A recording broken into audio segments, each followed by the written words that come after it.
జూబ్లీహిల్స్ ఉప ఎన్నికలు ఏమంట మొదలైనాయో గాని పిల్ల ఉట్టక ముందే కుల్ల ఉట్టి పెట్టినట్టుగా తయారైనాయి జూబ్లీహిల్స్ రాజకీయ ప్రచారాలు.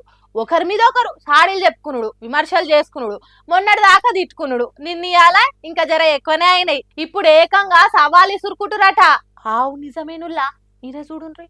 అయితే జూబ్లీహిల్స్ లో బీజేపీకి ఎన్ని ఓట్లు వస్తాయో ముందుగానే పసిగట్టి చెప్పిండు పొన్నం ప్రభాకర్ సారు. కేంద్ర మంత్రి కిషన్ రెడ్డి సారు అట్లనే బీఆర్ఎస్ వాళ్ళు కుమ్మక్కయ్యరని, బీజేపీని బీఆర్ఎస్ 2 గా మార్చేసిరని గట్టిగానే అరుచుకుండుల్లో.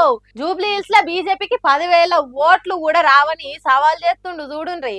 అయితే ఖుద్దు కేంద్ర మంత్రి బీజేపీ నేత కిషన్ రెడ్డే బీఆర్ఎస్ తోటి కుమ్మక్కయ్యరని, బీజేపీ వ్యవస్థను బీఆర్ఎస్ 2 గా మార్చేసి వాళ్ళకు హ్యాండ్ ఓవర్ చేసిరని మన రాష్ట్ర రవాణా బీసీ సంక్షేమ శాఖ మంత్రి పొన్నం ప్రభాకర్ ఈ రకంగా ఆరోపణలు చేసిండు.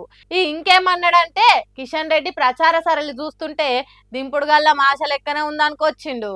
జూబ్లీహిల్స్ ఉప ఎన్నికలలో బీజేపీ అభ్యర్థికి 10,000 ఓట్ల కంటే ఒక్కటి కూడా ఎక్కువ రావని మళ్ళా సవాల్ ఇస్తున్నట్టుగా పొన్నం సారు స్పష్టం చేసిండు.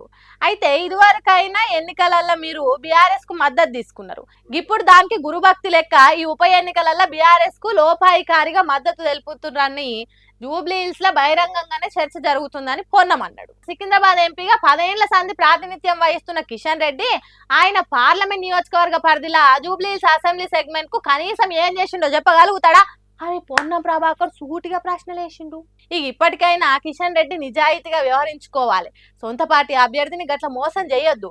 బీజేపీ ఎమ్మెల్యే రాజాసింగ్ చెబుతున్నట్టుగా కూడా నడుచుకోవాలి. నిబద్ధతతోటి పనిచేయాలి అనుకుంటే డిమాండ్ చేస్తున్నా అని పొన్నం ప్రభాకర్ అనుకొచ్చిండు. ఈ ఆరోపణలతోటి జూబ్లీహిల్స్ ఉప ఎన్నికల రాజకీయాలు ఇంకా జర గరమే అయ్యేటట్టున్నాయి అని అంటారు అక్కడ పబ్లిక్. ఏమైతుందో చూడాలి.